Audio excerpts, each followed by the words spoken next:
దాదాపు 16,348 మందికి టీచర్ పోస్టులను ఇచ్చే విధంగా తయారు చేసుకున్న సిద్ధంగా ఉన్నారు. మాతాపిత గురు దైవం అంటారు. గురువుకి ఇవ్వాల్సిన మంచిగా ఉన్న ఒక గౌరవం ఇస్తూ ఒక గొప్ప రాష్ట్రాన్ని ముందుకు తీసుకెళ్లే విధంగా మన కూటమి ప్రభుత్వం నడుస్తుంది అని నేను చాలా గర్వంగా చెప్పుకుంటాను. ఇవాళ ఈ సూపర్ 6 పథకం సూపర్ హిట్ చేయడానికి వచ్చేసిన ప్రతి ఒక్కరికి నా ధన్యవాదాలు తెలియజేసుకుంటూ జై చంద్రబాబు నాయుడు గారు, జై జనసేన, జై బీజేపీ. ధన్యవాదాలు. థ్యాంక్ యూ సింధు గారు. తర్వాత వక్త మడకశిర శాసనసభ్యులు శ్రీ ఎంఎస్ రాజు గారు మాట్లాడాల్సిందిగా కోరుతున్నాను. 2 నిమిషాలేనా? అందరికీ నమస్కారం.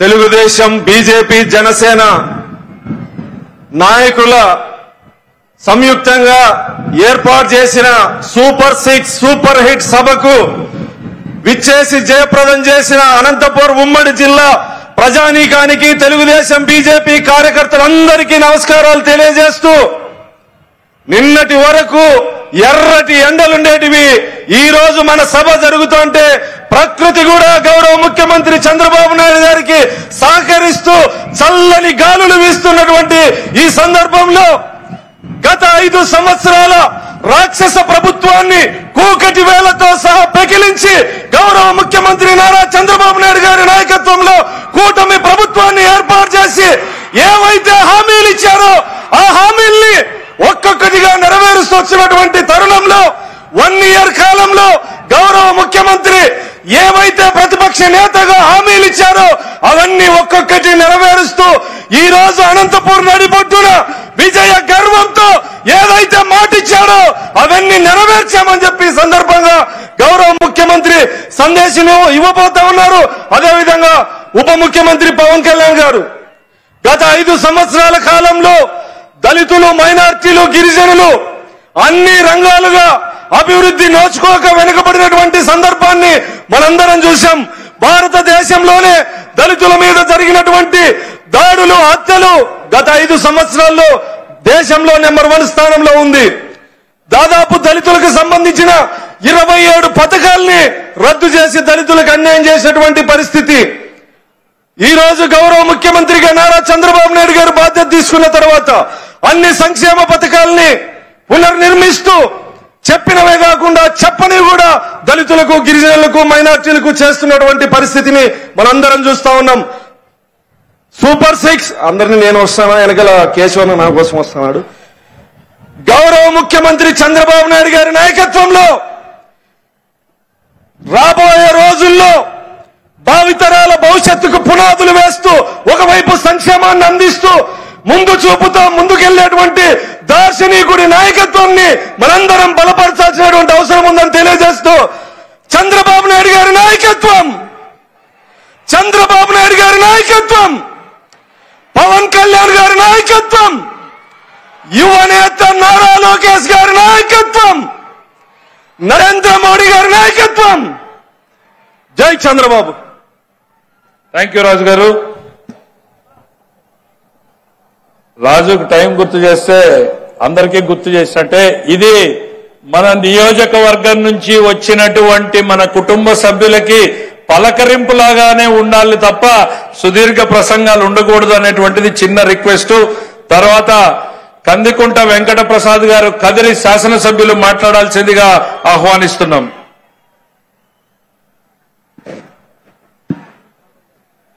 సూపర్ 8 సూపర్ 6 చారిత్రాత్మక సమావేశానికి హాజరైనటువంటి ప్రతి ఒక్కరికి నమస్కారాలు తెలుపుకుంటూ ఈ రోజున నాకు ఇచ్చినటువంటి అంశం యూనివర్సల్ హెల్త్ పాలసీ, ప్రజా ఆరోగ్య భద్రతకు భరోసా.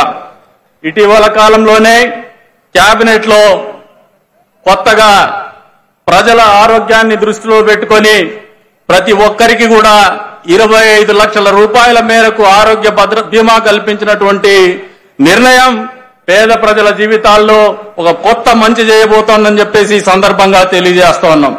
ఎందుకు చెప్తున్నామంటే ఈ మాట మామూలుగా సామాన్యమైనటువంటి ప్రజలు, మధ్యతరగతి, దిగువ మధ్యతరగతి ప్రజలు ఎక్కువగా భారంగా ఆలోచన చేసేది విద్యా వైద్యం. ఈ రెండు కూడా ఈ రాష్ట్రంలో పేదలకి, మధ్యతరగతికి, దిగువ మధ్యతరగతికి అందుబాటులో ఉండాలనే ఒక దృఢ సంకల్పంతోనే ముఖ్యమంత్రి గారు కావచ్చు, అధికారంలో ఉన్నటువంటి కూటమి పార్టీలు కావచ్చు ఆలోచన చేసే ఈ రోజున ఆరోగ్యాన్ని ఇబ్బంది కాకుండా, ఆర్థికంగా భారం కాకుండా ఆలోచన చేసినటువంటి ఈ కార్యక్రమం ద్వారా వచ్చే రోజుల్లో దాదాపు 3000 పైచిలకు చికిత్సలు అందజేయబోతున్నారు. 2493 నెట్వర్క్ ఆసుపత్రుల్లో ఉచితంగా చికిత్స అందించబడుతోంది.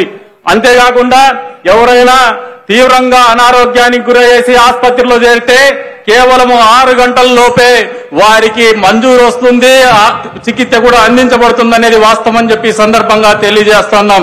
అంతేకాకుండా నిరంతరము ప్రజా జీవితంలో రాజకీయ నాయకులతో పాటు శ్రమించేటువంటి జర్నలిస్టులకు కూడా ఈ సదుపాయాన్ని అందుబాటులోకి తీసుకొచ్చినటువంటి ఈ కూటమి ప్రభుత్వం యొక్క చిత్తశుద్ధిని పాత్రికేయ మిత్రులు కూడా అర్థం చేసుకోవాలా సహృదయంతో అని చెప్పేసి కూడా ఈ సందర్భంగా తెలియజేస్తున్నాం.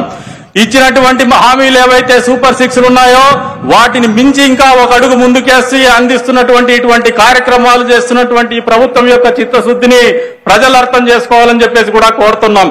కాకపోతే ప్రతిపక్ష పార్టీగా ఉన్నటువంటి జగన్మోహన్ రెడ్డి వైఎస్ఆర్సీపీ పార్టీ ఈ రోజున ఈ ఆరోగ్య బీమా ప్రవేశపెట్టిన తర్వాత కూడా దుష్ప్రచారాలే ప్రచారం చేస్తుంది కానీ వాస్తవాల్ని వక్రీకరించే ప్రయత్నం నిరంతరం చేస్తూనే వస్తోంది. ఆ రోజున ఆరోగ్యశ్రీని అనారోగ్యశ్రీగా మార్చినారు. కేవలం ధనార్జనే ధ్యేయంగా మద్యం వ్యాపారం, అక్రమ మద్యం వ్యాపారం చేసినారు. ప్రజల ఆరోగ్యాలతో ఆడుకున్నారు. ఎక్కడ కూడా ప్రజల ఆరోగ్యాల్ని కాపాడాలనే ఆలోచన లేనటువంటి జగన్మోహన్ రెడ్డి ఆలోచనకి ప్రతి పేదవాడికి కూడా 25 లక్షల రూపాయల వరకు ఆరోగ్య బీమా అందించేటువంటి ఈ కూటమి ప్రభుత్వం